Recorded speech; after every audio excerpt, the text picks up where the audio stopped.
দাঁত নেই এমন পশু দিয়ে কোরবানি হবে কিনা? যে পশুর একটাও দাঁত নাই অথবা বেশিরভাগ দাঁত পড়ে গেছে আর ঘাস চাবায়া খাইতে পারে না, এই পশু দিয়ে কোরবানি হবে না। আবার বলছি, দাঁত একেবারে নাই, আবার আছে কিন্তু এত পরিমাণ পড়ে গেছে, যেই পরিমাণ পড়ে যাওয়ার কারণে এখন আর ঘাস খাইতে পারে না, এই পশু দিয়ে কোরবানি হবে না।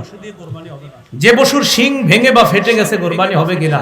আলী রাদিয়াল্লাহু তাআলা রাসূল সাল্লাল্লাহু আলাইহি ওয়াসাল্লামকে প্রশ্ন করছে, ফামাকসুরাতুল করনি ইয়া রাসূলুল্লাহ, হুজুর শিং যদি ভেঙে যায় এই পশু দিয়ে কোরবানি হবে? নবী বলছেন লা বাসা বিহি, সমস্যা নাই, শিং যদি অর্ধেক ভেঙে যায় কোরবানি হয়ে যাবে। কি শিখলাম? অর্ধেক যদি আপনার মোটামুটি ভেঙে গেছে, একটু 2-3টা ফুটা পড়ছে, তো সমস্যা হয় নাই, তাহলে কোরবানি হয়ে যাবে। শিং যদি গোড়া থেকে ভেঙে যায়, যে মস্তিষ্ক মজ্জা ইত্যাদি বের হয়ে যায়, দেখা যায়, এই পশু দিয়ে কোরবানি হবে না। শিং মাঝখান থেকে কিছুটা ভাঙছে অথবা সামান্য একটু ভেঙেছে কোথাও, এটা দ্বারা হয়ে যাবে। গোড়া থেকে যদি ভেঙে যায়, মস্তিষ্ক শুকায় যায়, এই পশু দ্বারা কোরবানি হবে না।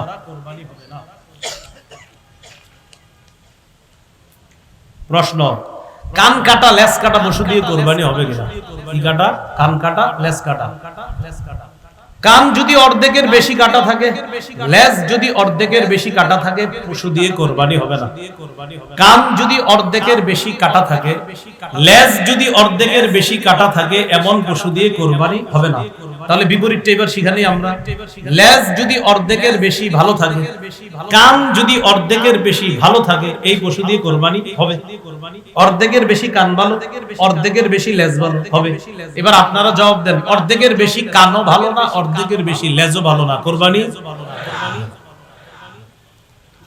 অন্ধ পশুর কোরবানি, যে পশু 2 চোখ দিয়ে দেখে না, এই পশু দিয়ে কোরবানি হবে না। অথবা 2 চোখ আছে, 1 চোখ দিয়ে মোটেই কিচ্ছু দেখে না, এই পশু দিয়ে কোরবানি হবে না। নতুন পশু কিনছেন, কেনার পর হারায় গেছে, নতুন পশু কিনছেন, কেনার পর হারায় গেছে। এই নতুন পশু কিনছে একজন ধনী মানুষ, আব্দুর রহমান ধনী মানুষ, আব্দুর রহিম গরিব মানুষ। আব্দুর রহমানও নতুন পশু কিনছে কোরবানি দেওয়ার জন্য, এটা ঠিক আছে, ওয়াজিব। আব্দুর রহিমের উপর ওয়াজিব ছিল না, এরপরও কিনছে, এর উপরও ওয়াজিব। এখন হারায় গেছে পশু, আব্দুর রহমানেরটা হারাইছে, আব্দুর রহিমেরটা হারাইছে। আব্দুর রহিম আরেকটা কিনা জরুরি না, লা ইউকাল্লিফুল্লাহু নাফসান ইল্লা উসাহা, আল্লাহ সাধ্যের বাইরে চাপায়া দেয় না। তো আব্দুর রহমান কি করছে? আরেকটা কিনছে।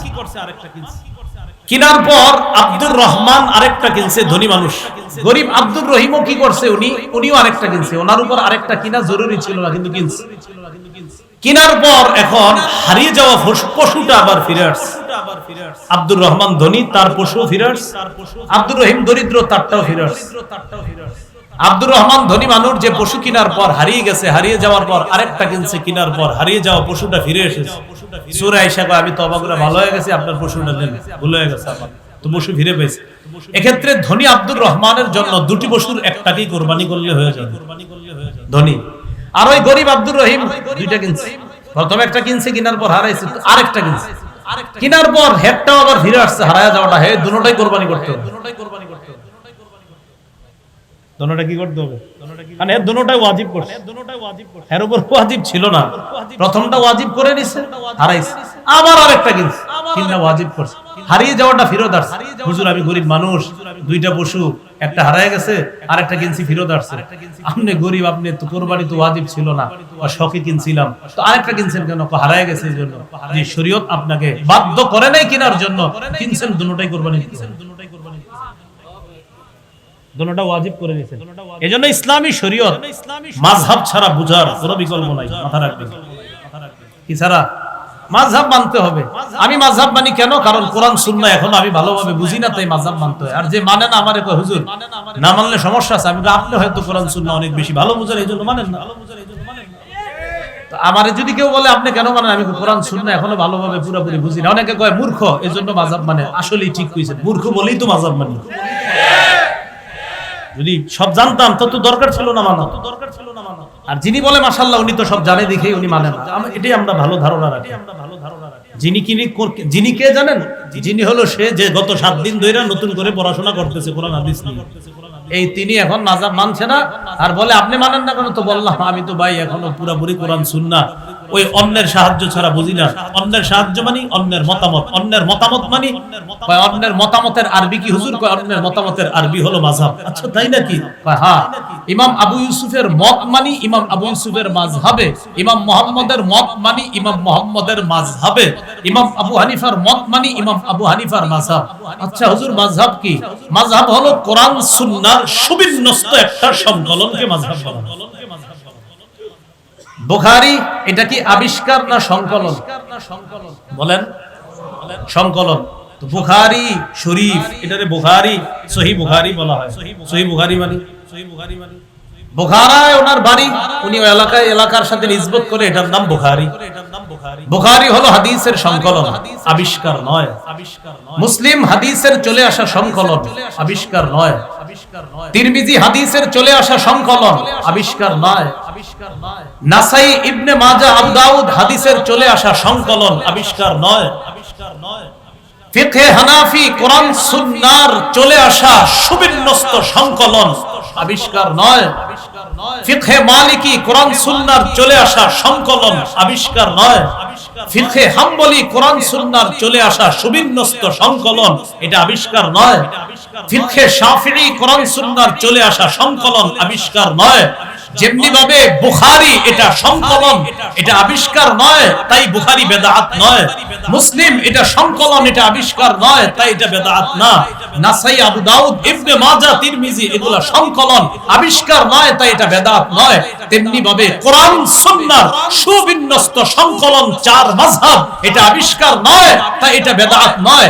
যারা বলবে ফিকহে হানাফি বেদাত, বুখারীকে বেদাত বলতে হবে। যারা বলবে ফিকহে মালিকি বেদাত, বুখারীকে বেদাত বলতে হবে। যদি বলেন না বুখারী তো সংকলন, তো ফিকহে হানাফিও সংকলন, মুসলিম সংকলন, ফিকহে হানাফি সংকলন, সেটা যদি জায়েজ হয় এটাও জায়েজ হয়। না বুঝাবেন সংকলন, আবিষ্কার আর সংকলন দুই বাংলা মনে রাখবেন, সারা জীবন অনেক কিছু সমাধান হয়ে যাবে। এই জায়গায় আমরা ভুল করি। সংকলন, সংকলন আর আবিষ্কার। বুখারী এটা সংকলন, এটা আবিষ্কার নয়। ফিকহে হানাফি এটা সংকলন, আবিষ্কার নয়। কোরআন সুন্নাহর সুবিন্যস্ত সংকলন মনে রাখবেন। তা আপনি কোরআন সুন্নাহর সুবিন্যস্ত সংকলন হানাফি ফিক কেন মানেন? কারণ আমি এখনো পারি না পুরোপুরি তাই। আর যে মানে না কেন উনি সব পারে পুরোপুরি তাই মানে না। 7 দিন পড়াশোনা করতে, কয়দিন? সব আল্লাহ তাআলা দিয়ে দিয়েছে, ওই জন্য মানে আল্লাহ বুঝার তৌফিক দান। বলছিলাম হারিয়ে যাওয়া পশু মাযহাব যদি না মানেন, এই মাসালা আপনার মাথায় ঢুকবো কেমনে? প্রশ্ন, গর্ভবতী পশু, যে পশু গর্ভবতী হয়ে গেছে, পেটে বাচ্চা আছে, এই পশু দিয়ে কোরবানি হবে কিনা? হয়ে যাবে কোরবানি। কোরবানি কি হবে? হয়ে যাবে। যদি সন্তান প্রসব আসন্ন হয়, যে তাড়াতাড়ি এই কি 2 দিনের মধ্যে হইতে পারে প্রসব, আর কোরবানিও সময় ঘনিয়ে গেছে, এক্ষেত্রে এই পশু দিয়ে কোরবানি করা মাকরুহ। অন্য আরেকটা পশু দিয়ে কোরবানি করেন, এটা দিয়ে না করা ভালো, এটা দিয়ে না করা ভালো। জবাই করার পর যদি দেখেন বাচ্চা জীবিত, ওটারও কোরবানি করে দিবেন, জবাই করে দিবেন। হ্যাঁ, তিরমিজির বর্ণনা আসছে, ওটারও জবাই করার কথা আসছে তিরমিজির। কোরবানির নিয়তে ভালো পশু কিনছেন, কেনার পর এমন দোষ দেখা গেছে, যে দোষগুলো এতক্ষণ বলছি, কানা, অন্ধ, লুলা, যেই দোষের কারণে কোরবানি হয় না, কেনার পরে দোষগুলো ধরা পড়ছে। এখন কি করবেন? তো কি করবেন? কোরবানি হবে না এটা দিয়ে, আরেকটা কিনবেন। কেনার পর দোষ ধরা পড়ছে, এটা দিয়ে কোরবানি হবে না, আরেকটি পশু ক্রয় করতে হবে। পশুর বয়সের ব্যাপারে ক্রেতাগণের অভ্যাস হলো, ও বলবে আপনাকে এটার বয়স 25 মাস, এটা 26 মাসের গরু। আপনি বলবেন ভাই সত্যি করে বলেন 2 বছর কিন্তু হইতে হবে গরু। হুজুর বিশ্বাস করেন, 14 গোষ্ঠীর কসম 25 মাস। কথার কথা। এখন আপনি যদি কিনে আনেন, আনার পর আপনি তাকে বিশ্বাস করে কিনে আনে, এটা যদি কোরবানি করেন, কোরবানি হয়ে যাবে। তার কথা বিশ্বাস করে এটা কোরবানি করলে কোরবানি হয়ে যাবে। এইজন্য ক্রেতা ভাই যারা আছে, আমরা মিথ্যা কথা না বলি বয়সের ক্ষেত্রে। পশুর বন্ধা পশু, এটা দিয়ে কোরবানি হবে কিনা? বন্ধা পশু, হ্যাঁ বন্ধা পশু দিয়ে কোরবানি হয়ে যাবে। কোরবানির পশু জবাই করা উত্তম কে? যার পশু সে জবাই করা উত্তম। যিনি পশু কোরবানি করবে, যার পশু তিনি জবাই করা উত্তম। জবাইয়ে একাধিক ব্যক্তি যদি শরীক হয় সেক্ষেত্রে বিসমিল্লাহ কি উভয় বলতে হবে? জি, দুইজনেই বিসমিল্লাহ বলতে হবে। বিসমিল্লাহি আল্লাহু আকবার উভয় বলতে হবে। প্রিয় কসাই সাহেব যারা থাকবে এদেরকে বলবেন, এরা পরে ছুরি নিয়ে আবার চালায়। মালিক যারা থাকবেন বলবেন, এই বিসমিল্লাহ আল্লাহু আকবার বলো, এটা বলাবেন। অনেক সময় দেখবেন বলে না। কোরবানির পশুর খাল, চামড়া ইত্যাদি ছিলানো শুরু করা কখন উত্তম? পশু পুরাপুরি নিস্তেজ হওয়ার পরে এই পশুর খাল, চামড়া ইত্যাদি এটা করা উত্তম। অনেক ক্ষেত্রে দেখা যায় এখনো নিস্তেজ হয় না, বাস শুরু করে দিছে অলরেডি, শুরু করে দিছে। এটা নিস্তেজ হবে, হ্যাঁ নিস্তেজ হওয়ার আগেও যদি কেউ করে মাকরুহ হয়ে যাবে, নাজায়েজের কিছু না, মাকরুহ হবে, কিন্তু নিস্তেজ হওয়া পর্যন্ত অপেক্ষা। প্রিয় ভাইরা, আমার কথা হলো যেহেতু আল্লাহরে খুশি করার জন্য কুরবানি করব, এই আমলে কোনো মাকরুহ কাজও আমরা করব না। না, আল্লাহরে খুশি করব কেন আমি জেনে শুনে মাকরুহ করব? এজন্য কসাইকে বলবো, ভাই একটু পরে শুরু করে, ভাই একটু পরে শুরু করে।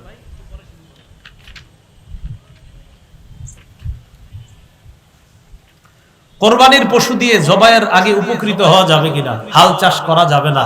কেউ যদি করে থাকে দেশ গ্রামে বলে দিবেন, যে পরিমাণ হাল চাষ করছো এই পরিমাণ হাল চাষ করলে কত টাকা পারিশ্রমিক আসে, এই পরিমাণ টাকা সদকা করে দিবেন।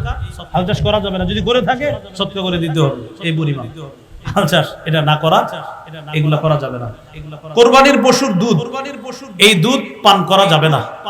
পশুর ওলানে এত পরিমাণ দুধ, যে পরিমাণ দুধের কারণে পশুর যদি কষ্ট না হয় তাহলে দুধ দহন না করা। কোরবানির পশুর ওলানে দুধ যদি দহন না করলে কষ্ট না হয় পশুর, যে এটাকে আমি যদি দহন না করি সমস্যা হবে না, তাহলে আপনি ঠান্ডা পানি ওলানের মধ্যে ছিটিয়ে দিবেন, ঠান্ডা পানি ওলানে ছিটিয়ে দিবেন, এক্ষেত্রে তার কষ্ট কম হবে। সেক্ষেত্রে আপনি দহন না করে এভাবে রাখা উত্তম। এরপরেও যদি কেউ দহন করেন, দহন করলে দুধ আপনি খাবেন না, আপনি মালিক, আপনি খাবেন না। ঘটনাচক্রে আপনি আধা কেজি দহন করছেন, দহন করার পর এক গ্লাস খাইয়া ফেলছেন। খাওয়ার পর গাজীপুর আপনার 27 মাদ্রাসার মোতায়েম সাহেবের কাছে গিয়ে জিজ্ঞাসা করছেন, হুজুর আমি তো এক গ্লাস দুধ খেয়ে ফেলছি, আমি তো মাসালা জানতাম না, মানুষে বলা বলি করতেছে দুধ খাওয়া নাকি ঠিক হয় নাই। তখন হুজুর আপনাকে বলবে, এক গ্লাস পরিমাণ দুধের মূল্য যত হয় এই টাকাটা আপনি সদকা করুন। এক গ্লাস দুধের মূল্য যত হবে এই পরিমাণ টাকা সদকা করে দিন। আপনার খাওয়াটা কি হয় নাই? ঠিক হয় না, ঠিক হয় না। শরীক কয়েকজন মিলে কোরবানি করলে কোন শরীকের যদি মৃত্যু হয় সেক্ষেত্রে কি করণীয়? মন দিয়ে বুঝেন। 3 জন কোরবানি করবেন, 50 50 50 কত হলো? 1.5 লাখ। একজন শরীক মারা গেছে, তাহলে কয় হাজার ওয়ালা শরীক মারা গেছে? 50,000। ওয়ারিশরা যদি বলে কোনো সমস্যা নেই কোরবানি করেন, ওয়ারিশরা যদি বলে সমস্যা নেই কোরবানি করেন, তো করে ফেলবে, সমস্যা নেই।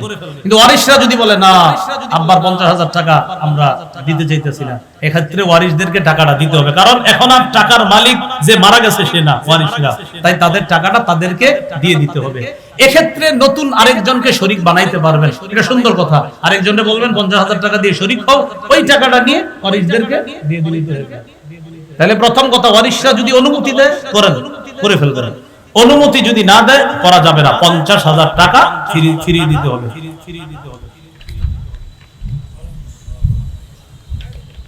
ধনী মানুষ একা পশু ক্রয় করলে পরবর্তীতে অন্য কাউকে শরীক করতে পারবে কিনা? একজন ধনী মানুষ 1 লক্ষ টাকা দিয়ে একটা পশু ক্রয় করছে, পরবর্তীতে চিন্তা করলো আমি আরেকজন একটু শরীক করি, 10, 20,000, 30 বা যেরকম বারে শরীক করি, করা যাবে কিনা? যাবে। যে পরিমাণ টাকা দিয়ে শরীক করবেন ওই পরিমাণ টাকা আপনি না খায়া দান করে দিন, বাকি খাইতে পারবেন, পারা যাবে। কারণ 1 লক্ষ টাকা দিয়ে কিনছে, তো একজনে শরীক করছে, যে পরিমাণ টাকায় শরীক করছেন ওই টাকাটা আপনি নিতে পারবেন, সমস্যা নাই। তো ফুকাহায়ে কেরাম বলে এটা আপনি না নিয়ে এটা দান করে দেন, দান করে দেওয়া ভালো, বাকি নিতে পারবেন। মৃত ব্যক্তির পক্ষ থেকে কোরবানি করা জায়েজ আছে কিনা? জায়েজ আছে। কোরবানির গোশত 3 দিনের বেশি জমিয়ে রাখা যাবে কিনা? জায়েজ আছে। 3 দিনের বেশি জমিয়ে রাখা জায়েজ আছে। কোরবানির পশুর গোশত 3 দিনের বেশি জমিয়ে রাখা জায়েজ আছে। কোরবানির গোশতের 1/3 অংশ গরিব মিসকিনকে, 1/3 অংশ আত্মীয় স্বজনদেরকে, আর 1/3 অংশ নিজে রাখা, এটা কি ওয়াজিব না? 1/3 অংশ গরিবদের দেওয়া উত্তম, 1/3 অংশ আত্মীয় স্বজনকে দেওয়া উত্তম। এটা ওয়াজিব না, এটা উত্তম। কেউ যদি না দেয় তাকে নিন্দা তিরস্কার করা যাবে না। বাকি এক্ষেত্রে আপনাদের উদ্দেশ্য পরামর্শ হলো কৃপণতা না করে দিয়েন। কেউ যদি না দেয় তাকে তিরস্কার করা যাবে না। আমিও তিরস্কার করছি না, বাকি শুধু এটুকু বলছি কৃপণতা না করে গরিবদেরকে দিয়েন, আত্মীয় স্বজনদের কাছেও পাঠায়েন। যদি না পাঠান আপনাকে তিরস্কার করা হবে না, বাকি বলছি আপনি একটু কৃপণতা না করে দিয়েন। আল্লাহ তৌফিক দান করেন। কোরবানির গোশত কখন খাওয়া উত্তম? কোরবানির দিন 10ই জিলহজ যিনি কোরবানি দিবে তিনি সর্বপ্রথম কোরবানির গোশত দিয়ে শুরু করা উত্তম। কোরবানির দিন 10ই জিলহজ যিনি কোরবানি দিবে ওই দিন সর্বপ্রথম কোরবানির গোশত দিয়ে তার খাবার খাওয়াটা উত্তম। এই সুযোগ সুবিধা 11 তারিখ 12 তারিখের জন্য না, এটা শুধু 10 তারিখের জন্য। আবার বলছি, কোরবানি তো 11 তারিখেও হয়, 12 তারিখেও হয়। কেউ যদি 12 তারিখে দেয় সে প্রথম গোশত খাবে, এই সুন্নত না, এটা না। এই সুন্নত শুধু 10 তারিখে। 10 তারিখে প্রথম যে কোরবানি করবে সে প্রথম গোশত খাবে, এটা হলো 10 তারিখের সুন্নত, 11 বা 12 তারিখের সুন্নত নয়।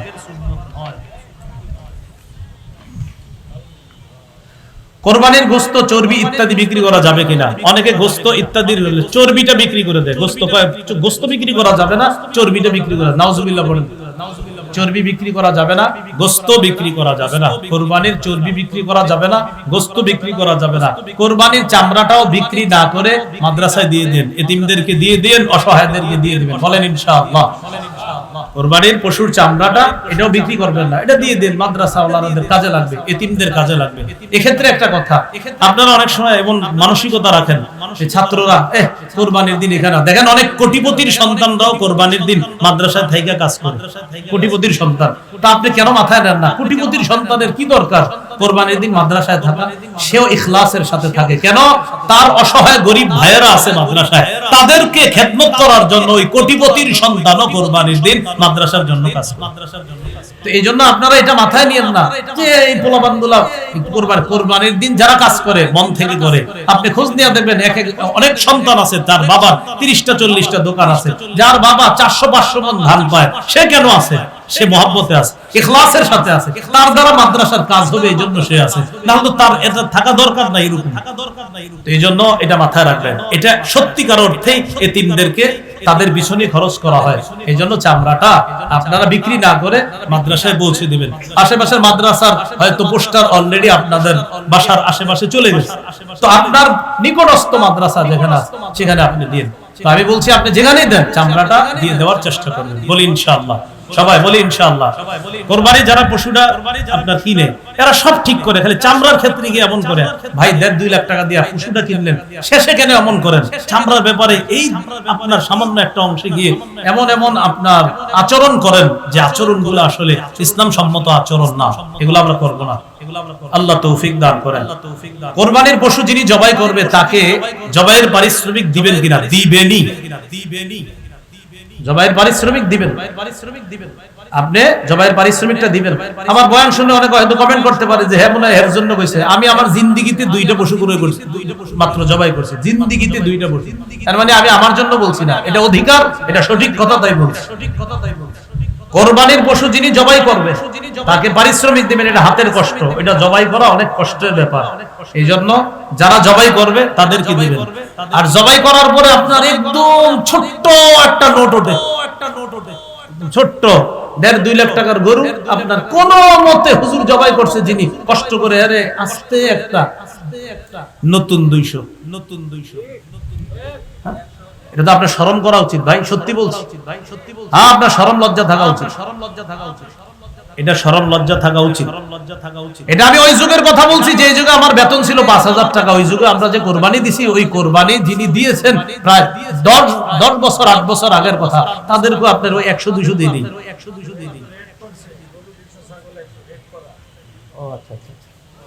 সেটা আমি জানি না। আচ্ছা, যাই হোক, আপনারা এই জায়গায় একটু মহব্বতের ইয়া রাখেন। এই জন্য এরকম 100-200 পরে কারে, এটা কি কোনো কথা?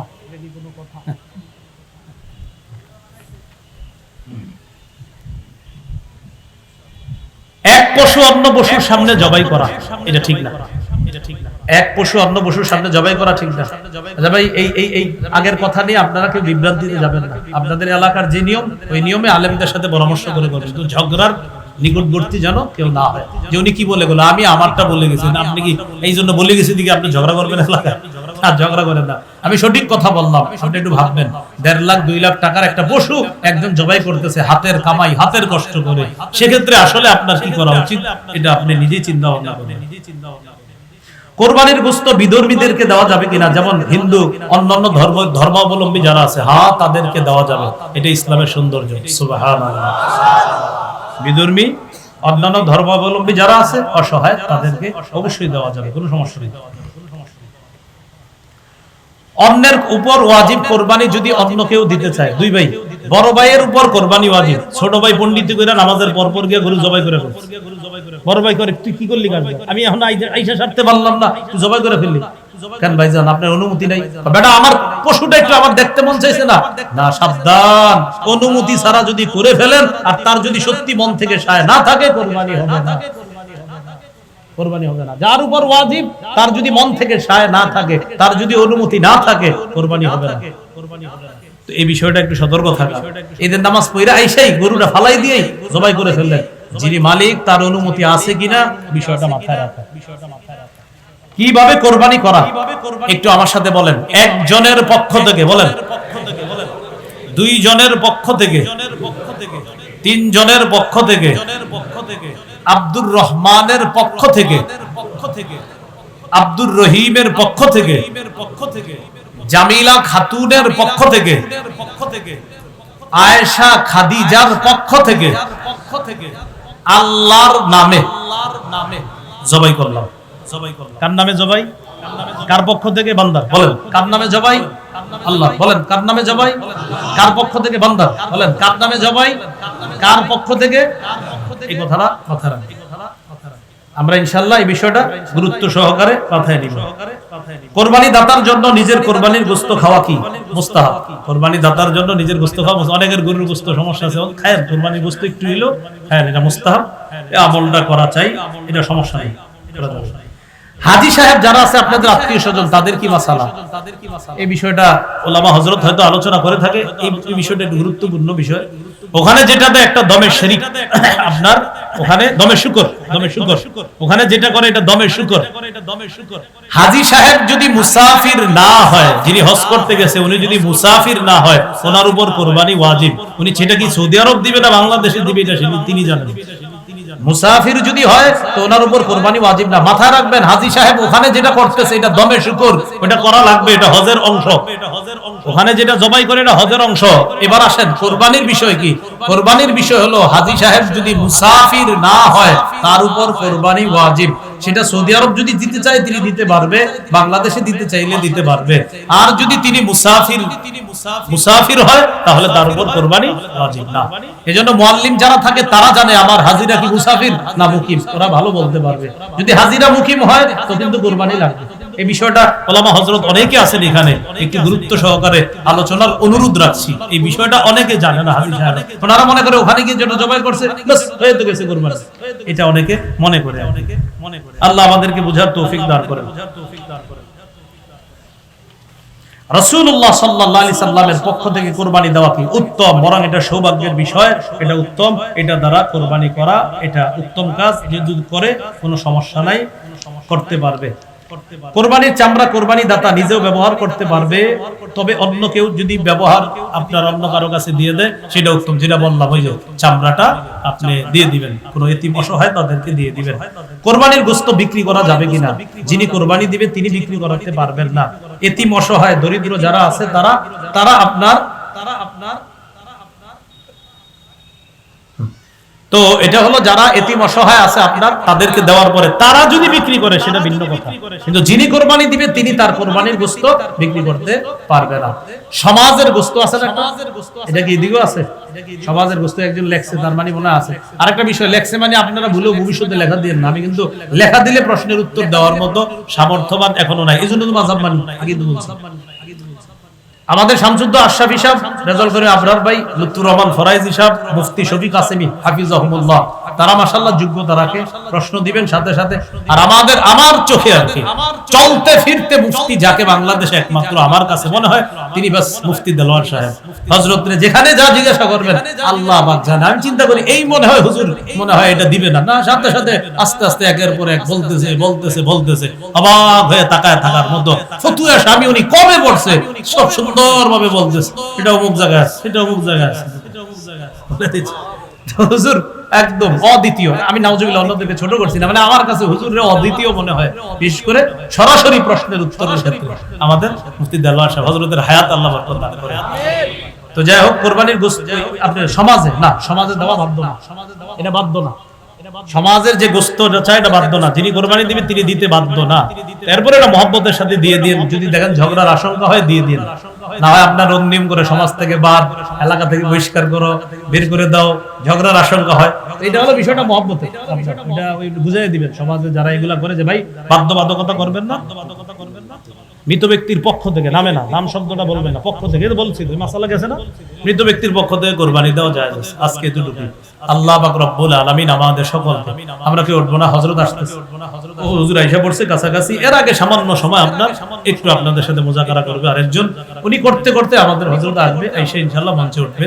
আমরা এই সুন্দর পরিবেশটা রক্ষা করব, কেউ এখান থেকে আমরা যাব না, সুন্দরভাবে বসে শৃঙ্খলার সাথে বসে নায়েবে আমির সাহেবের দোয়ার মাধ্যমে ইনশাআল্লাহ এরপর আমরা এখান থেকে বিদায় নেব। সুবহানাল্লাহি ওয়া বিহামদিহি, সুবহানাকাল্লাহুম্মা ওয়া বিহামদিকা, আশহাদু আল্লা ইলাহা ইল্লা আনতা, আস্তাগফিরুকা ওয়া আতুবু ইলাইক। জিলহজ মাস চলছে।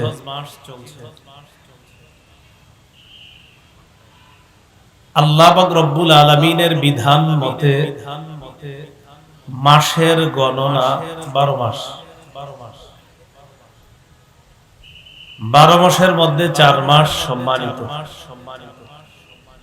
কোন 4 মাস সম্মানিত সেটা হাদিসে আছে।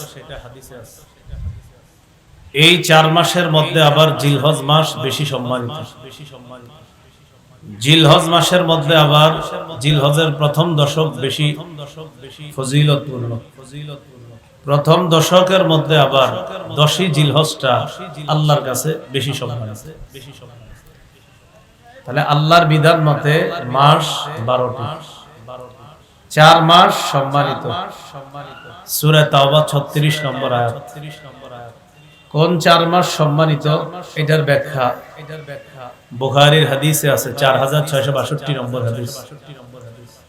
এই 4 মাসের মধ্যে আবার সম্মানিত জিলহজ মাস, এটা আছে ইবনে মাজার 3931 নম্বর হাদিস।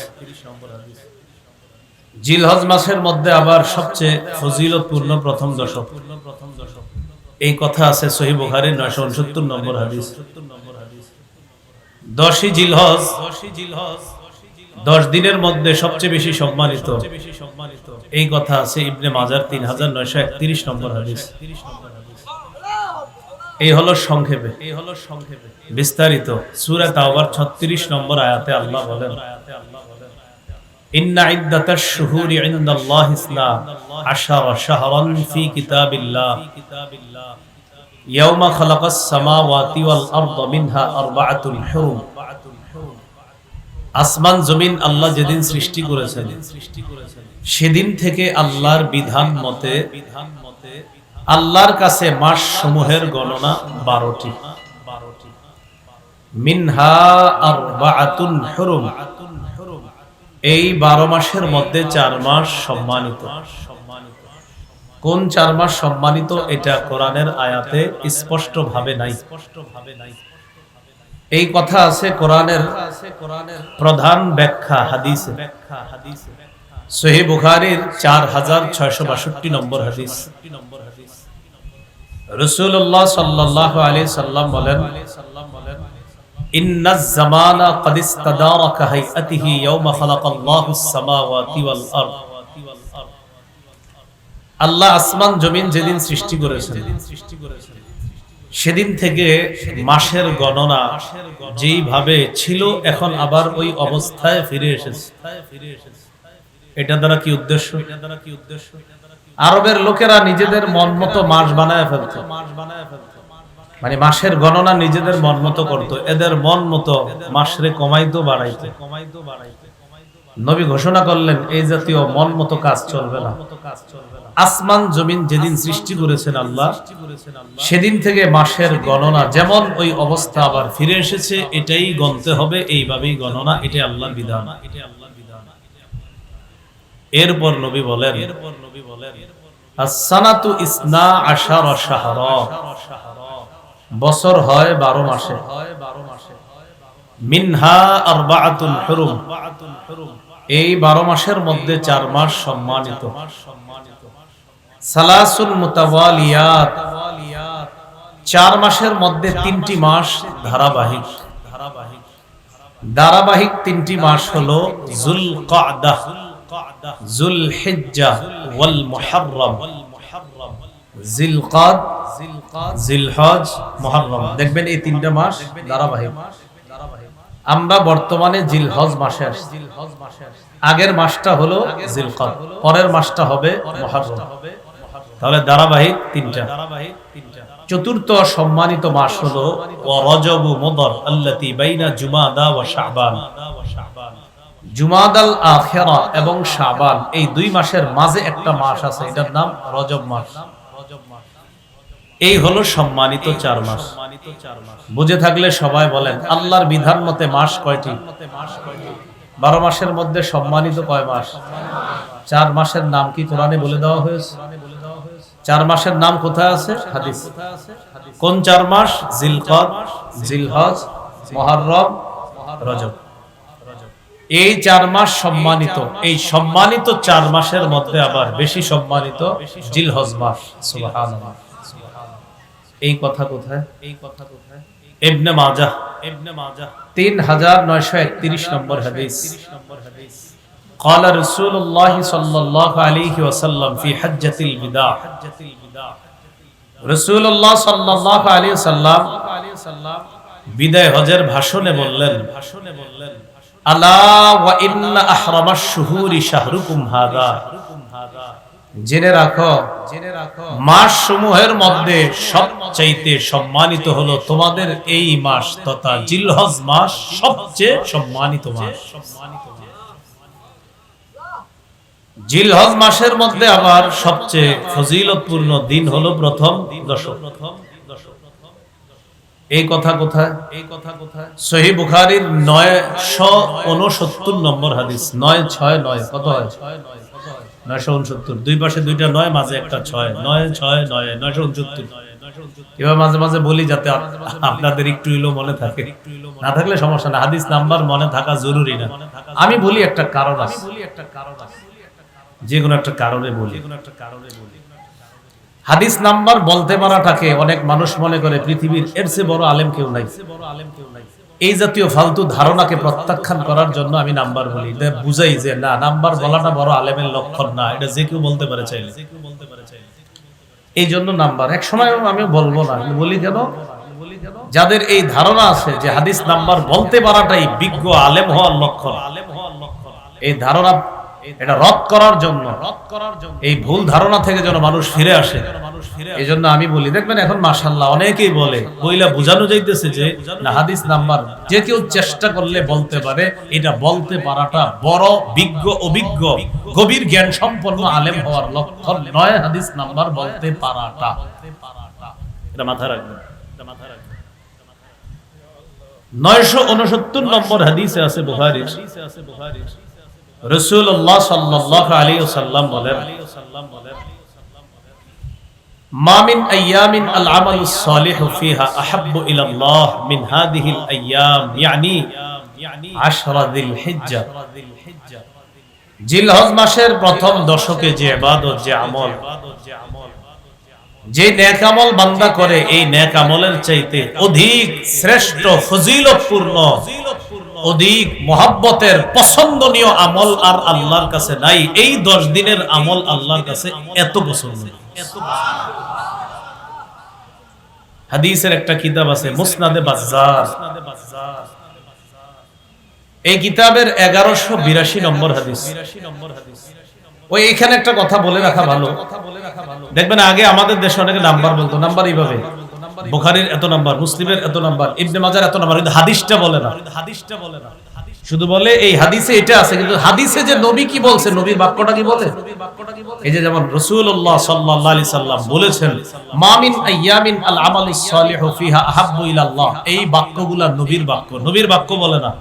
শুধু এতটুকু বলে বুখারীতে আছে, মুসলিমে আছে, ইবনে মাজাহ আছে, নাসাঈতে আছে, থাকলেও না থাকলেও, মানে কতগুলো কিতাবের নাম বইলা বলে আছে।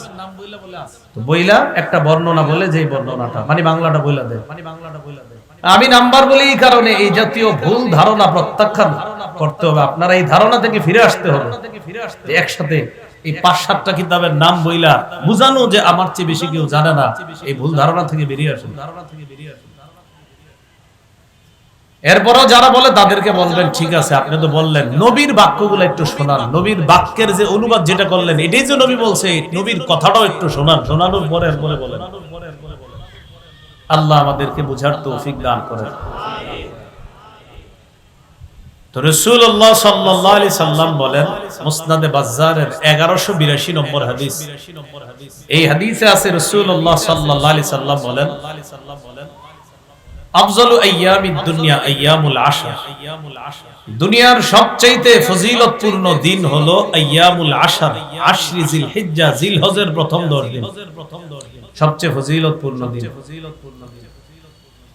এই 10 দিনের মধ্যে আবার সবচাইতে সম্মানিত হলো 10ই জিলহজ। সুবহানাল্লাহ। এটা আছে ইবনে মাজাহ 3931 নম্বর হাদিস। বিদায় হজে রাসূল সাল্লাল্লাহু আলাইহি সাল্লাম বলেছেন, আলা ওয়া ইন্না আহরামাল আইয়াম ইয়াউমুকুম হাযা, জেনে রাখো তোমাদের দিনসমূহের মধ্যে সবচেয়ে সম্মানিত দিন হলো আজকের এই দিন, তথা জিলহজ মাসের 10 তারিখের যে দিনটা, এই আজকের কুরবানির দিনটা হলো তোমাদের দিনের মধ্যে সবচেয়ে সম্মানিত দিন। এই দিনটা আমাদের দেশে ইনশাআল্লাহ আগামী সোমবারই তো ইনশাআল্লাহ, এটা হলো কুরবানির দিন। কুরবানি এটা আল্লাহর নিদর্শন, কুরবানি আল্লাহর নিদর্শন। সূরা হজের 32 নম্বর আয়াতে আল্লাহ বলেন, ওয়া মান ইউআযযিম শাআইরাল্লাহ, যে ব্যক্তি আল্লাহর নিদর্শন সমূহকে সম্মান করে, ফাইন্নাহা মিন তাকওয়াল কুলুব, এটা অন্তরের তাকওয়া থেকে করে। যে আল্লাহর নিদর্শন সমূহকে সম্মান করে, আল্লাহর নিদর্শনের মধ্যে কোন একটা নিদর্শনকেও যদি কেউ সম্মান করে, এটা তার অন্তরের তাকওয়া। কুরবানির ব্যাপারটা এটা হলো তাকওয়ার ব্যাপার। এজন্য আল্লাহ বলেন, লা ইয়ানালাল্লাহু লুহুমুহা ওয়ালা দিমাউহা ওয়ালাকি ইয়ানালুহুত তাকওয়া মিনকুম, কুরবানির পশুর গোশত আল্লাহর কাছে পৌঁছে না, রক্ত আল্লাহর কাছে পৌঁছে না, তোমাদের তাকওয়া আল্লাহর কাছে পৌঁছে। গোশত পৌঁছে না, রক্ত পৌঁছে না, তাকওয়া আল্লাহর কাছে পৌঁছে। কুরবানি আল্লাহর নৈকট্য অর্জন করার একটা মাধ্যম। এজন্য আমরা কুরবানি করি শুধু আল্লাহকে খুশি করার জন্য। সূরা আনআমের 163 নম্বর আয়াতে আল্লাহ বলেন, ইন্না সালাতি ওয়া নুসুকি ওয়া মাহইয়ায়া ওয়া মামাতি লিল্লাহি রাব্বিল আলামিন, আমার নামাজ, আমার কুরবানি, আমার জীবন, আমার মরণ বিশ্ব জগতের রব আল্লাহর জন্য। এই হলো কুরবানি, আল্লাহর নৈকট্য অর্জনের উপায়, মাধ্যম। তাই কুরবানি করব একমাত্র আল্লাহকে খুশি করার জন্য। কুরবানির মাধ্যমে ইব্রাহিম আলাইহিস সালাতু ওয়াস সালামের একটা সুন্নাত জিন্দা হয়। ইব্রাহিম নবীর মাধ্যমে এই পদ্ধতি আল্লাহ পৃথিবীতে চালু করেছেন। সূরা আস-সাফাতের 107 নম্বর আয়াত, সন্তান ইসমাইলকে যখন ছুরি চালাবে, আল্লাহ জানায়া দিলেন পরীক্ষা আপনি পাশ করেছেন। কদ সাদ্দাকতার রুইয়া, স্বপ্ন সত্যে পরিণত করেছেন। যে স্বপ্ন দেখছেন সন্তানের গলায় ছুরি চালান, এই স্বপ্ন আপনি সত্যে রূপান্তরিত করেছেন, স্বপ্ন সত্যায়ন করেছেন। ইন্না কাযালিকা নাজিজিল মুহসিনিন, নেককারদেরকে আমি এভাবেই প্রতিদান দিয়ে থাকি। ইন্না হাযা লাহুয়াল বালাউল মুবিন, এটা ছিল স্পষ্ট একটা পরীক্ষা। এই পরীক্ষা আপনি পরিপূর্ণ পাস করছেন। আর এই পরীক্ষায় আপনাকে সফলতা দান করেছি। মানুষের পরিবর্তে পশু কোরবানি করা আমি আল্লাহকে খুশি করার জন্য এই বিধান আপনার মাধ্যমে সারা পৃথিবীর মুসলমানের জন্য আমি আল্লাহ প্রতিষ্ঠিত করে দিলাম। এই কথাটাই আল্লাহ বলেন, ওয়াফাদাইনাহু বিযিবহিন আযীম, আমি বিরাট এক প্রাণীর বিনিময়ে তাকে মুক্ত করলাম। ইব্রাহিম নবীকে মুক্ত করলাম বিরাট এক প্রাণীর বিনিময়ে। ইব্রাহিম নবীকে সন্তান জবাই থেকে মুক্ত করলাম, ইসমাইলকে জবাই হওয়া থেকেও মুক্ত করে দিলাম। পশু কোরবানির বিধান আমি আল্লাহ চালু করে দিলাম। ইব্রাহিম নবীর সুন্নাত। আরেকটা দলিল হাদিস থেকে দেন, ইবনে মাজাহ 3117 নম্বর হাদিস। হাদিসের বর্ণনাকারী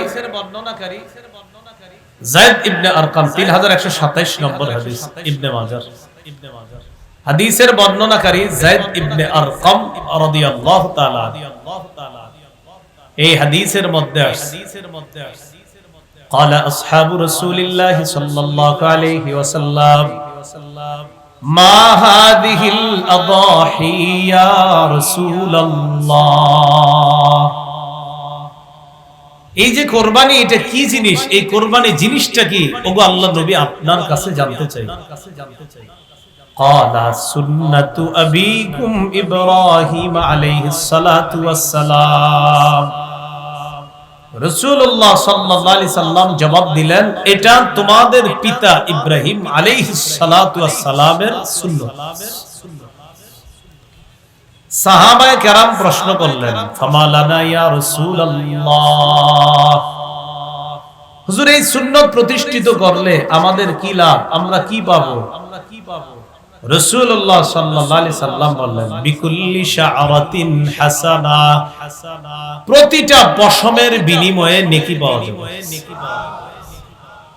সাহাবীগণ বললেন, ফামাসসুফু ইয়া রাসূলুল্লাহ, হুজুর এমন প্রাণী যদি হয় যে প্রাণীর পশমওয়ালা প্রাণী, মানে অন্য প্রাণীরও পশম থাকে কিন্তু কিছু প্রাণী আছে ওদের পশমই খুব বেশি, ওদের পশমই খুব বেশি, এই বেশি পশমওয়ালা প্রাণী জবাই করলেও কি এই বেশি পশম যেই পরিমাণ সওয়াব দেওয়া হবে?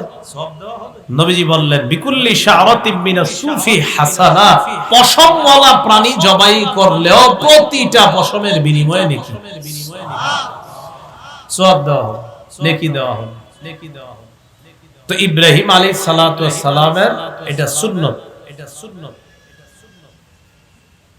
কুরবানি করব আমরা আল্লাহর শুকরিয়া আদায় করার জন্য। বলেন আলহামদুলিল্লাহ। এই কুরবানি আদায় করার পরেও পড়ব আমরা আলহামদুলিল্লাহ। সূরা হজের 36 নম্বর আয়াতে আল্লাহ বলেন, ওয়াল বুদনা জাআলনাহা লাকুম মিন শাআইরিল্লাহ,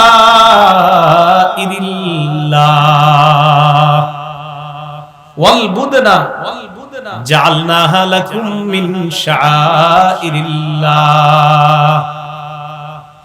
ওটকে আল্লাহর নিদর্শন বানাইলাম তোমাদের জন্য। কুরবানির এই পশুটাকে তোমাদের জন্য, এটাকে আল্লাহর নিদর্শনের অন্তর্ভুক্ত বানাইলাম।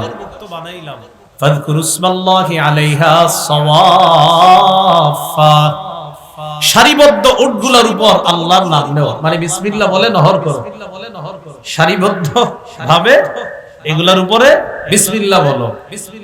ফাইযা ওয়াজাবাত জুনুবুহা ফাকুলু মিনহা, এরা যখন কাত হয়ে পড়ে যাবে, ফাকুলু মিনহা, এখান থেকে তোমরা খাও।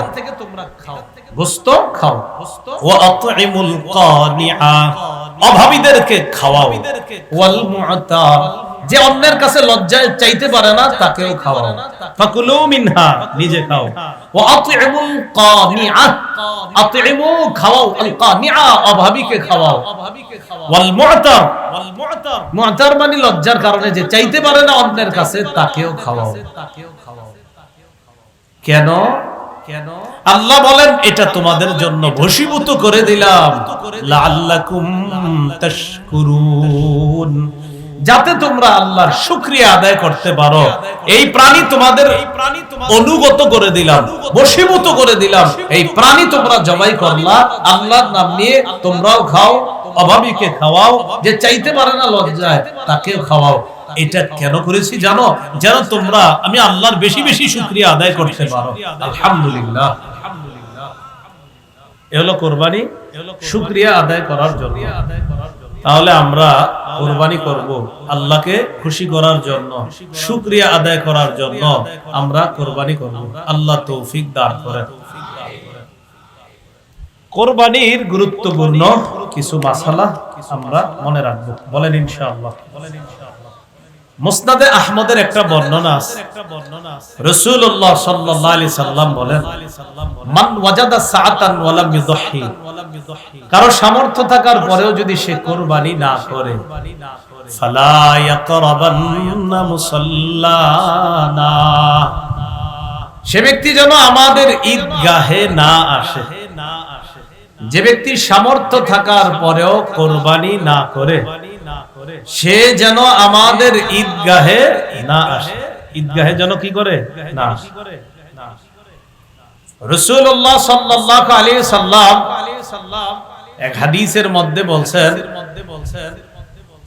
ইন্নাহা লাতাতি ইয়াউমাল কিয়ামাতি বিকুরুনিহা ওয়া আশআরিহা ওয়া আযলাফিহা, কুরবানির যেই প্রাণী, এই প্রাণী কিয়ামতের ময়দানে উপস্থিত হবে, বিকুরুনিহা তার শিং সহ, ওয়া আশআরিহা তার পশম সহ, ওয়া আযলাফিহা তার খুর সহ উপস্থিত হবে কুরবানির দাতার পক্ষে সাক্ষী দেওয়ার জন্য উপস্থিত হবে, মানে সব দেওয়া হবে প্রচুর। ওয়া ইন্নাদ দামা লা ইয়াকাউ বিমাকানিন মিনাল্লাহ ক্বাবলা আন ইয়াকা মিনাল আরদ, কুরবানির রক্তের ফোঁটা জমিনে পড়ার আগে আল্লাহর কাছে বিশেষ একটা মর্যাদা, এটা আল্লাহর কাছে বিশেষ একটা মর্যাদার পূর্ণ অবস্থানের মধ্যে ওই কুরবানি দাতা চলে যায়। এই আমলটার আলাদা একটা মর্যাদা হয়ে যায় আল্লাহর কাছে, রক্তের আলাদা একটা মর্যাদা আল্লাহর কাছে হয়ে যায়। রক্তের ফোঁটা জমিনে পড়ার আগেই আল্লাহর কাছে বিশেষ একটা মর্যাদার পূর্ণ রক্ত হয়ে যায়, সেটা হলো কুরবানির রক্ত। কিসের রক্ত বলেন তো? তিরমিজির 1507 নম্বর হাদিসে আছে, রাসূলুল্লাহ সাল্লাল্লাহু আলাইহি সাল্লাম বলেন, মা আমিলা আদামিয়ুন মিন আমাল ইয়াউমান নাহরি আহাব্বা ইলাল্লাহ মিন ইহরাকিদ দাম। 10 জিলহজ আদম সন্তান যে আমল করে, রক্ত প্রবাহিত করার চাইতে উত্তম আমল আর করতে পারে না। আল্লাহকে খুশি করার জন্য প্রাণীর রক্ত প্রবাহিত করাটা কুরবানির দিন আল্লাহর কাছে সবচেয়ে পছন্দনীয় আমল, সবচেয়ে পছন্দনীয় আমল। যাদের সামর্থ্য আছে তারা কুরবানি দিব, বলেন ইনশাআল্লাহ। প্রশ্ন, কার উপর কুরবানি ওয়াজিব? সুস্থ মস্তিষ্ক সম্পন্ন বালেগ মুসলমান যার কাছে 7.5 ভরি স্বর্ণ, 52.5 তোলা রূপার সমপরিমাণ টাকা, 10, 11, 12 জিলহজ সূর্যাস্ত পর্যন্ত যদি কারো কাছে 7.5 ভরি স্বর্ণ অথবা 52.5 তোলা রূপার সমপরিমাণ অর্থ থাকে, তার উপর কুরবানি ওয়াজিব। সুস্থ মস্তিষ্ক সম্পন্ন বালেগ যার কাছে 10 জিলহজ, 11 জিলহজ, 12 জিলহজ সূর্যাস্তের আগ পর্যন্ত যাকাত ফরজ হয়, যেই পরিমাণ সম্পত্তি থাকলে ওই পরিমাণ সম্পত্তি যদি 10, 11, 12 জিলহজ সূর্যাস্ত পর্যন্ত থাকে, তার উপর কুরবানি ওয়াজিব। পার্থক্য, যাকাত ফরজ হয় 1 বছর অতিবাহিত হইতে হয়, আর কুরবানি ওয়াজিব হয় মাত্র 3 দিন থাকে। বুঝা যাচ্ছে না? এটাই পার্থক্য। আল্লাহ নেসাবের মেয়াদ, নেসাবের মেয়াদ এটা বলে ফেলছি। প্রশ্ন, নেসাবের মেয়াদ কতদিন? এটা বলে ফেলছি। নেসাবের মেয়াদ ওই যে 3 দিন, 10, 11, 12। মানে কি নেসাব? কুরবানির নেসাব। আর যাকাতের নেসাব তো আপনার 1 বছর অতিবাহিত হবে এরপর। তো এটার নেসাব মাত্র 3 দিন, 10, 11, 12। প্রশ্ন, কুরবানি মোট কতদিন করা যাবে? 10, 11, 12 সূর্যাস্ত পর্যন্ত, 10, 11, 12 জিলহজ সূর্যাস্ত পর্যন্ত কুরবানি করা যাবে। প্রশ্ন, নাবালেগ শিশু কিশোর তদ্রুপ যে সুস্থ মস্তিষ্ক সম্পন্ন নয়, সে যদি নেসাবের মালিক হয়, তার উপর কি কুরবানি ওয়াজিব? না, তার উপর কুরবানি ওয়াজিব না। নাবালেগের নেসাব পরিমাণ মালাস, কুরবানি ওয়াজিব না। সুস্থ মস্তিষ্ক সম্পন্ন নয় এক ব্যক্তি, তার নেসাব পরিমাণ মালাস, তার উপর কুরবানি ওয়াজিব না। প্রশ্ন, যে ব্যক্তি কুরবানির দিনগুলোতে মুসাফির থাকবে, তার উপর কি কুরবানি ওয়াজিব? 48 মাইল অথবা 78 কিলোমিটার, 48 মাইল অথবা 78 কিলোমিটার এই পরিমাণ দূরত্বে যাওয়ার নিয়ত করে কেউ মুসাফির হয়েছে আপনার, এই মুসাফিরের উপর কুরবানি ওয়াজিব নয়। কুরবানির দিনগুলোতে উনি যদি মুসাফির থাকে, তার উপর কুরবানি ওয়াজিব নয়। প্রশ্ন, নাবালকের পক্ষ থেকে অভিভাবক কুরবানি যদি দেয়, আদায় হবে কিনা? নাবালকের পক্ষ থেকে অভিভাবকের জন্য কুরবানি দেওয়া ওয়াজিব না। যদি দেয় মুস্তাহাব আমল হবে, সওয়াব হবে। যদি দেয় মুস্তাহাব আমল, সওয়াব হবে, কিন্তু এটা ওয়াজিব না। প্রশ্ন, দরিদ্র ব্যক্তির উপর কুরবানি ওয়াজিব নয়, তারপরেও যদি সে কুরবানির নিয়তে কোনো পশু ক্রয় করে, সেক্ষেত্রে কি ওয়াজিব? দরিদ্র ব্যক্তির উপর কুরবানি ওয়াজিব না, কিন্তু কুরবানির নিয়তে যদি উনি পশু ক্রয় করে, তার উপর কুরবানি ওয়াজিব। দরিদ্র ব্যক্তির উপর কুরবানি ওয়াজিব না। এখন উনি মেয়ের জামাই বেড়াইতে আসবে, চিন্তা করছে আল্লাহরে খুশি করার জন্য কুরবানি করি, এই নিয়তে পশু কিনছে, আল্লাহরই খুশি করবে। তো যাই হোক, এরপরে আল্লাহ যদি ভাগ্যে গোস্ত দেয়, মেহমানদারি করবে, এটাই তার নিয়ত। তো যাই হোক, এরকম হইতে আমি বলি ভালো নিয়তেই তার। তো এই নিয়তে, ভালো নিয়তে পশু ক্রয় করছে এই দরিদ্র ব্যক্তি, তার উপর কুরবানি ওয়াজিব কিনা? পশু ক্রয় না করলে কুরবানি ওয়াজিব না, কিন্তু কুরবানির নিয়তে করে ফেললে, যদি পশু ক্রয় করে ফেলে, তার উপর কুরবানি ওয়াজিব। প্রশ্ন, কেউ যদি কুরবানির দিনগুলোতে কুরবানি দিতে না পারে, কি করণীয়? মন দিয়ে শুনেন। 10, 11, 12 জিলহজ সূর্যাস্তের আগ পর্যন্ত কেউ যদি কুরবানি দিতে না পারে, কি করণীয়? খুব ভালো করে আমার দিকে তাকান, তাহলে বুঝবেন। 10, 11, 12 জিলহজ এই 3 দিন অতিবাহিত হওয়ার পর আমি বুঝতে পারলাম আমার উপর কুরবানি তো ওয়াজিব, এরপরে আমি দেই নেই, অলসতাবশত হোক, যে কোনো কারণে হোক, দেই নেই। আল্লাহ হেফাজত করুন, নাউজুবিল্লাহ, এরকম কাজ যেন না করি। বোঝানোর জন্য আমার ছাড়া আর উপায় নেই, এজন্য বুঝাইতেছি। এখন কথা হলো 10, 11, 12 এই 3 দিন যদি আমি পশু ক্রয় করে না থাকি, কুরবানি দেই নেই আর পশু কিনি নেই, পশু ক্রয় করে না থাকলে পরবর্তীতে একটা কুরবানির যোগ্য ছাগল পরিমাণ মূল্য সদকা করে দিতে হবে। যদি পশু ক্রয় করে না থাকি, তাহলে কুরবানির যোগ্য ছাগল পরিমাণ মূল্য সদকা করে দিতে হবে। আর যদি পশু ক্রয় করে থাকি, কিন্তু অলসতা বশত বা কোনো কারণে এই 3 দিন কুরবানি করি নাই, তাহলে ওই পশুটাই সদকা করে দিতে হবে। সেটা ওট হোক, গরু হোক, ছাগল হোক, যা হোক। ভাই একটু বুঝে আসছে সবাই? এবার বুঝেন। ঘটনাচক্রে 13 তারিখ আমি জবাই করে ফেলছি। 13 তারিখ জবাই করে ফেলছি। ওয়াজিব ছিল কবে? 10, 11, 12। 13 তারিখ জবাই করছি। যদি জবাই করে থাকি, তাহলে ওই গোশতটা সদকা করে দিতে হবে। জবাই করা ঠিক হয় নাই আমার, কিন্তু জবাই করে ফেললে গোশতটা সদকা করে দিতে হবে। এই মাসালাটা কি সবাই বুঝছেন? এই দিক থেকে জি বলে নাই। আমি আবার বলছি, আব্দুর রহমান নামে একজন, তার উপর কুরবানি ওয়াজিব। 10, 11, 12 এই 3 দিন কুরবানি দেয় নাই। এখন যদি সে পশু ক্রয় করে না থাকে, তাহলে পরবর্তীতে কুরবানির যোগ্য একটা ছাগল পরিমাণ মূল্য সদকা করে দিতে হবে। আর যদি পশু ক্রয় করে থাকে, তো ওই পশুটাকেই সদকা করে দিতে হবে। আর যদি সে মাসালা না জানার কারণে ওই পশু জবাই করে থাকে, তাহলে পশুর ওই যে গোশত আছে যেগুলো, এগুলো আপনার কি করে দিতে হবে? সদকা করে দিতে হবে। প্রশ্ন, প্রথম দিন থেকে কোরবানি করা কখন থেকে উত্তম? বাস ঈদের নামাজের পর থেকে। আগে আগে ঈদের নামাজ পড়বেন, আগে আগে ঈদের নামাজ পড়ে আগে আগে কোরবানি করবেন, এটাই উত্তম। ফজরের পরে কোরবানির ঈদের নামাজ বেশি বিলম্ব না করা। এত বিলম্ব করে আমাদের দেশ, এখন তো 4:40 ফজর হয় মিরপুর, আমি যেদিকে থাকি আর কি, ওখানে 4:40, এদিকে এরকমই হবে মনে হয় 4:40 বা 5 মিনিট এদিক সেদিক হবে।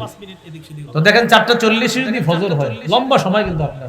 7টায় যদি জামাত দেন, 5টায় যদি ফজর শেষ হয়, এরপরে 2 ঘন্টা থাকে। তো যাই আমি বললাম আর কি, উত্তম হলো তাড়াতাড়ি ঈদুল আজহার নামাজ পড়া আর তাড়াতাড়ি কোরবানি করা। আল্লাহ আমাদের সকলকে এই সুন্নাহগুলো জিন্দা করার তৌফিক দান করুন।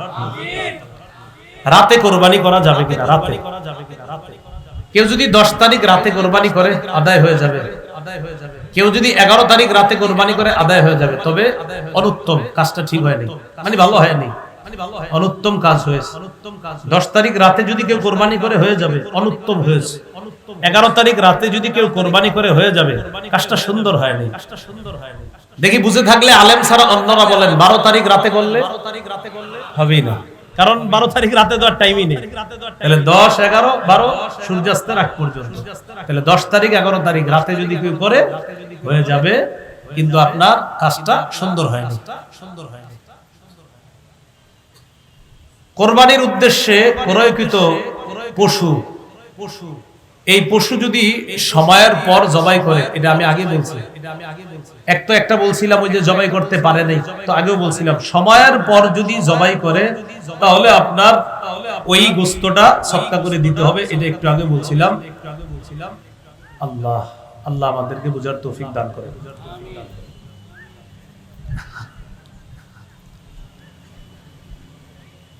জীবিত পশুটা কিনছিলেন, খুব বুঝেন, 50,000 টাকা দিয়ে জীবিত পশু।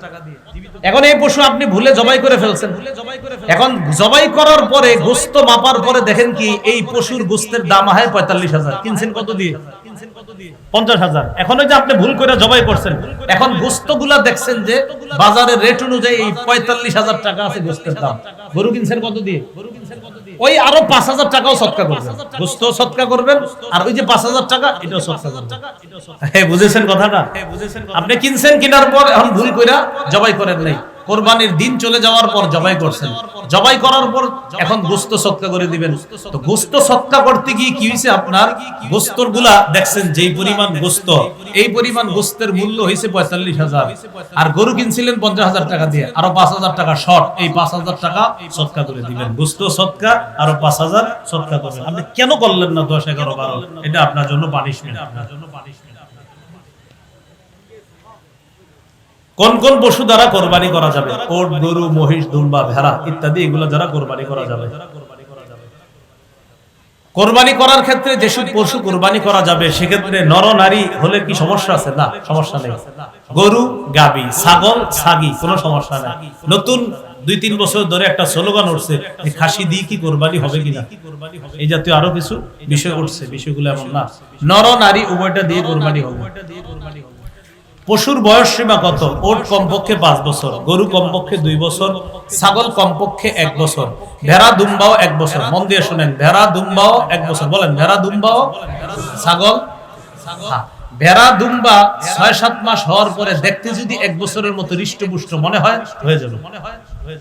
ভেড়া দুম্বা, শুধু ভেড়া দুম্বা, এটা যদি 1 বছরের মতো মনে হয়, 6-7 মাস পরে 1 বছরের মতো হৃষ্টপুষ্ট মনে হয়, এটার দ্বারা হয়ে যাবে, জায়েজ হয়ে যাবে। হ্যাঁ, জায়েজ হয়ে যাবে। প্রশ্ন, এক পশুতে শরীকের সংখ্যা? ওট, গরু, মহিষে 7 জন শরীক হতে পারবে। ওট, গরু, মহিষে কয়জন শরীক হতে পারবে? 7 জন। সহিহ মুসলিমের টন টনে সহিহ হাদিস এবং তিরমিজির টন টনে সহিহ হাদিস। রাসূলুল্লাহ সাল্লাল্লাহু আলাইহি সাল্লামের সাহাবী জাবির ইবনে আব্দুল্লাহ রাদিয়াল্লাহু তাআলা আনহু বলেন, নাহারনা মা রাসূলিল্লাহ সাল্লাল্লাহু আলাইহি সাল্লাম, আমরা নবীজির সাথে নহর করেছি হুদাইবিয়ার যুদ্ধের দিন। আল বাদানাতা আন সাবআতিন ওয়াল বাকারাতা আন সাবআতিন, ওট 7 জনের পক্ষ থেকে, গরু 7 জনের পক্ষ থেকে। তাহলে 7 শরীকে কুরবানি জায়েজ আছে। 2 জনে জায়েজ, 3 জনে জায়েজ, 4 জনে জায়েজ, 5 জনে জায়েজ, 6 জনে জায়েজ, 7 জনে জায়েজ, এর বেশি না। শরীকে কুরবানি যখন দিবেন, সবার অংশ সমান সমান করে ভাগ করতে হবে, ওজনে যেন কম বেশি না হয়, এটা মাথায় রাখবো আমরা। কোন অংশীদারের যদি নিয়ত খারাপ হয় সেক্ষেত্রে কোরবানি কি হবে? একজন অংশীদারের নিয়ত যদি খারাপ হয় সবার কোরবানি বাতিল হয়ে যাবে। শরীকদারদের মধ্যে একজনের যদি নিয়ত খারাপ হয় সবার কোরবানি বাতিল হয়ে যাবে। কোরবানির গরু, মহিষ ও উটের মধ্যে আকিকার নিয়তে শরীক হতে পারবে? হ্যাঁ, কোরবানির গরু, মহিষ ও উটে আকিকার নিয়তে শরীক হতে পারবে। এতে কোরবানি, আকিকা দুটোই সহি হবে। গরু, উট, মহিষে আকিকার নিয়তে শরীক হতে পারবে। এতে আকিকা এবং কোরবানি উভয়টাই সহি হবে। প্রশ্ন, শরীকদের কারো পুরা বা অধিকাংশ উপার্জন যদি হারাম হয় তাহলে কি কোরবানি হবে? শরীকদের কারো অর্ধেক বা পুরা অধিকাংশ উপার্জন যদি হারাম হয় আর হারামের অংশ যদি ওইগুলোর মধ্যে যায় শরীকদের মধ্যে, সবার কোরবানি বাতিল হয়ে যাবে। এই জন্য একা কোরবানি দেওয়াই উত্তম। এই ঠিক আবার শরীকদের কি অস্বীকার করে ঠিক কইতেছেন নাকি? এই ঠিকের ভিতরে জন্য কোনো ঝামেলা না থাকে, এটা মানে ঠিক এই নিয়তে বললেন যে হ্যাঁ ভালো কথা, কিন্তু ওই নিয়ত রাখেন না শরীকের কোরবানিও জায়েজ, এই আকীদাও ঠিক রাখতে হবে। আপনাদের ঠিকও কিন্তু বুঝি, অনেকের ঠিক মানে বুঝায় কি জানেন? উনি বুঝায় এটাই সঠিক, বাকিগুলো সঠিক না। এই জাতীয় মানসিকতা থেকে বের হয়ে আসেন। কোরবানির পশু কেমন হওয়া উত্তম? হৃষ্টপুষ্ট হওয়া উত্তম। দহা রাসূলুল্লাহ সাল্লাল্লাহু আলাইহি সাল্লাম বিকাবশিন আকারানা ফাহিলিন, রাসূল সাল্লাল্লাহু আলাইহি সাল্লাম শিং বিশিষ্ট মোটা তাজা দুম্বা কোরবানি করেছেন। এজন্য হৃষ্টপুষ্ট হওয়া উত্তম। কোরবানির পশু খোরা পশু, খোরা পশু, এই জাতীয় পশু দিয়ে কোরবানি হবে কিনা? খোরা পশুর কোরবানি এটা হলো কেমন? আলী রাদিয়াল্লাহু তাআলা রাসূল সাল্লাল্লাহু আলাইহি সাল্লামকে প্রশ্ন করছে, ফাল আরজা, হুজুর খোরা পশু যদি হয়, যে পশুর পায়ে সমস্যা, এই পশু দিয়ে কুরবানি হবে? নবী বলছেন ইদা বালাগাতিল মানসিকা, সহিহ তিরমিজির বর্ণনা 1502, 1503, 1504 সবগুলো হাদিস এই ব্যাপারে আছে। নবীজি বলছেন ইদা বালাগাতিল মানসিকা, পশু যদি কুরবানির জবাইয়ের স্থান পর্যন্ত হেঁটে যেতে পারে এই পশু দিয়ে কুরবানি হবে। এটা খোরা হওয়ার পরেও যদি কোরবানির জবাইয়ের স্থান পর্যন্ত হেঁটে যেতে পারে এই পশু দিয়ে কোরবানি হবে। বুঝে আসছে সবার? খোরা পশু, যেই পশু তিন পায়ে চলে, কয় পায়ে চলে? তিন পায়ে চলে, এক পায়ে ভর দিয়েও চলতে পারে না, এই পশু দিয়ে কোরবানি করা হবে কিনা? না, হবে না। যেই পশু তিন পায়ে চলে, এক পায়ে ভর দিয়েও চলতে পারে না, মোটামুটি ভাবেও চলতে পারে না, এই পশু দিয়ে কোরবানি হবে কিনা? না, হবে না। শুকনা দুর্বল পশু, যে জবাইয়ের স্থান পর্যন্ত হেঁটে যেতে পারে না, এমন পশুর দ্বারা কোরবানি হবে কিনা? না, হবে না। হাদিসে আছে ওয়ালা বিল মারিদাতি বাইয়িনুন মারাদুহা ওয়ালা বিল আজফা আল্লাতী লা ইউযহা বিল আরজা বাইয়িনুন যালউহা ওয়ালা বিল আওরা বাইয়িনুন আওরুহা। খোরা, চোখে সমস্যা, কানে সমস্যা, লেজে সমস্যা, এই জাতীয় পশু যদি অধিকাংশ বেশি সমস্যা হয়, এগুলো দিয়ে কোরবানি হবে না।